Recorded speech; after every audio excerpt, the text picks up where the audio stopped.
Sonic Youth is one of those bands that I've heard about or read about in magazines and things since I was a preteen. And I didn't really know anything about them. I just remember seeing them, reading stuff about like Kim Gordon and fashion-y things, you know, in the early mid-90s. But it took a long time for me to actually listen to them. Well, you had that book. The alternative book. I got this book, 1996. Which one? Show the class. Noise from the Underground, A Secret History of Alternative Rock. I got it mainly for one reason. Yeah. Because of the beautiful cover with my love match, Chris Cornell. But it has these amazing band photos, and, you know, little bit about each band, each artist. Anyway, so Sonic Youth is in there. They're in here.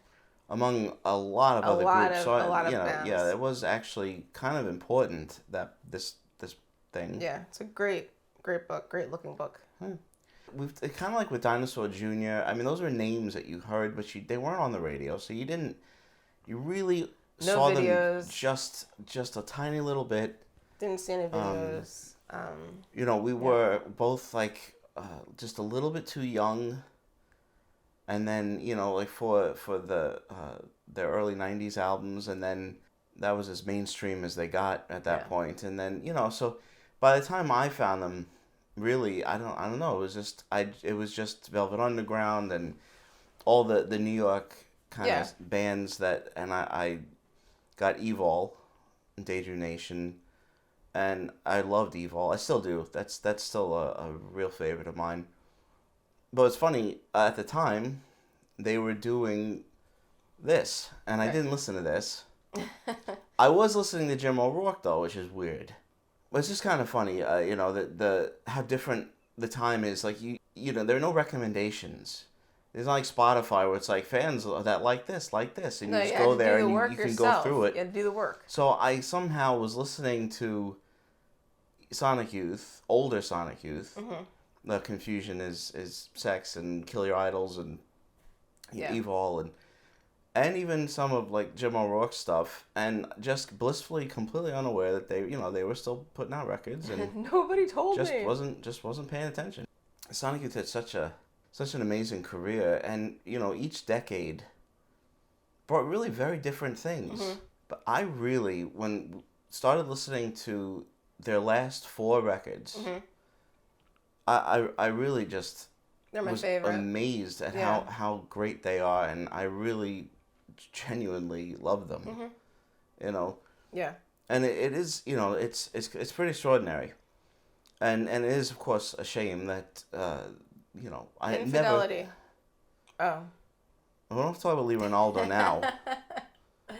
So, you know, but you know, that it's when The Eternal came out, I mean, there's never ever thought that would be their last record. That was so, that one took me so by surprise. Yeah, I mean, that's really the first one that I really got into. That album changed its brand of cigarettes, and that's how I knew that they were done. That album was it was the end. No, that album was really really awesome, and that's really what made me, you know, get in there and backtrack. Yeah. Listen to everything. And this, you know, it's hard to say. I mean, those 4 albums they're all great.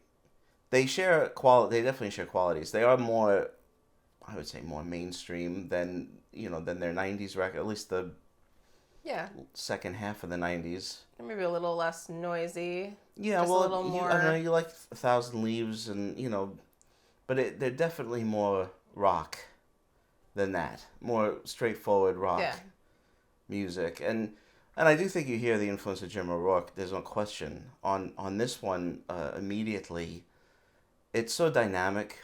There is I have to say it, a kind of folkiness to it. Mm-hmm. It's got a quiet... A pluckiness.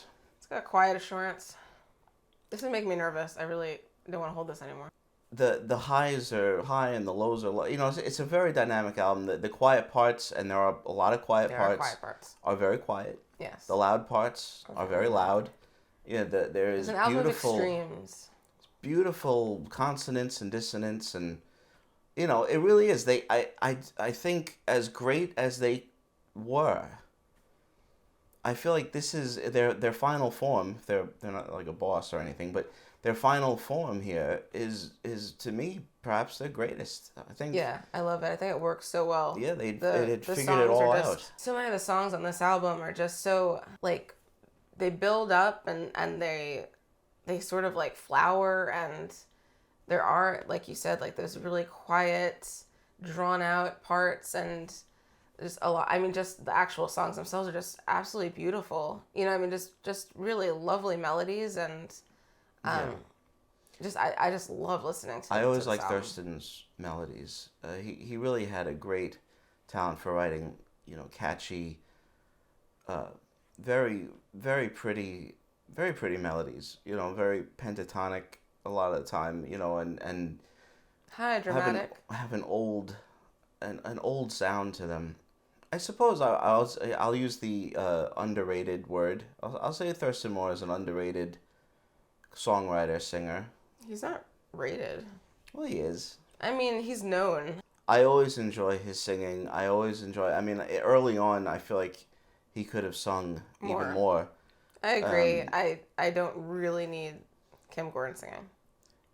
At that time, and that's another thing. Lee Ronaldo too. He didn't have the most, Her voice, you know, yeah, amazing yeah, voice both, yeah, early their on. It voices wasn't. really matured, and They they both figured out how to developed. sing a little bit. You know, I better mean, for their you voices. definitely hear it coming, but like all of a sudden, they're all singing and they've all developed, you know, a more melodic style for Lee Ronaldo and Kim Gordon, and I don't know, it just really works. Less talking, more singing. Definitely. Less whispering. It's a little bit less whispering. Less yelling. More A singing. little bit, yeah, a little bit. And you know, there's that angst to Kim Gordon's singing and on this, and you know, and that kind of not anger, but there's a twitchiness, Feminine anxiety. hysteria. There's a hysteria to it. There's now. hysterics. But I really like how she developed as a singer Yeah. here, and I mean it's not out of nowhere, but I do. And Lee Ronaldo's the same. Karen Revisit is one of my favorite songs on this. I think it's a great song, and it's a nice melody, and he sings it really well. Yeah. And you know, as much as I like Lee Ronaldo's songs on earlier records, I mean they're just not as melodic as Thurston's songs. Well, just starting with The Eternal for me, I honestly didn't realize that he was singing.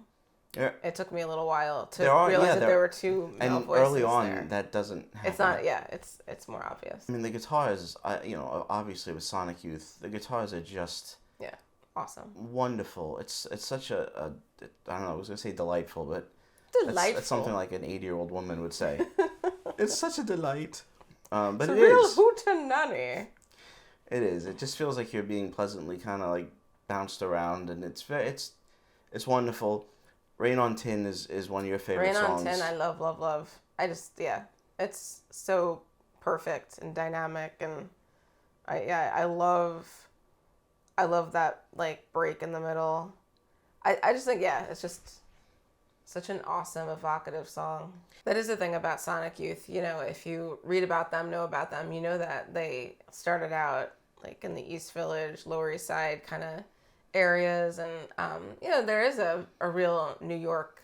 Yeah, well, New they York-y definitely thing carry that influence of you know, the Velvet Underground and beyond, and you know, and I always liked that. I really did listen to Velvet Underground a lot. I actually really did, and you know, I don't know. I always thought, because back when the city was a little bit more the way it had been, it was always fun to, you know, I always loved listening to things like this or Velvet Underground and New York Dolls or whatever it was that always kind of evoked like Steely Dan. even still. Oh, there are some things, but like, you know, that you know, and the Ramones, of course, that evoked something, you know, a feel of the city, walking around the city. I don't know, Madonna. maybe it's really lame, but it was always a kind of romantic notion of that of No, the city. I feel the same way. I did the same thing. Yeah, sure you did. Whatever. Sure you did. Yeah, Disconnection Notice is awesome too. Who are you talking to? It's one of those records, and I feel this way about all of their last last four. ones, the last Yeah. four. They're really just albums to just put on and listen to all the way, you know, like really let them sink in. They're really just great there's rock like records. there's like they really are. a moodiness, and there's like and they're all quite different. They are in their way. I mean, it's not the like songs are all just so solid. They're really just my favorites. But I do think the Eternal and this one are. This is the shortest one of the four, and it feels pretty zippy. Yeah, it's zippy. You know, it definitely has a good energy, carries you through really well. Well, they always have good energy, even if the songs are you know, lumbering How about New York or City Ghosts, you know, kind of. Oh, go ahead. No, it's critique. It has a creepy energy, a very slow energy. No, but it critique. That's what I do here. I critique. It's a rhythmic thing. You know, I mean, some songs can be very slow tempo, or even, you know, shift tempos and do the thing, but the rhythm is always so strong. Yeah. Nothing's ever like slow or like boring, because there's always like a really like great. You're thinking about Pink Floyd, aren't you? No. You hate Pink Floyd, don't you? What? No, I don't. Because you're talking about Shine On You Crazy Diamond takes 3 years to begin. It's on the 5-year plan, that song. But, you know, I mean, of course, Steve Shelley is a drummer I really admire. He's a great drummer. Mm-hmm. You know, he's a really great drummer. Yeah, he doesn't get his credit. No, he probably doesn't. Yeah, on the whole, I mean, bands don't normally get better. And I really, Sonic Youth, like true artists, they were in their really, 70s. They really were just getting started. They were just getting better, I think. No, these albums that they made at the end of the band are really exceptional. They truly are, because it is so not this one common. Specify. Yeah, man. But like you said, yeah, it's not normal to have such a strong showing so late in your career. Yeah. It shows how great they were. Thanks for watching our brief discussion. Let us know what you think of this album in the comments. Please like this video and subscribe to States and Kingdoms. We'll see you next time.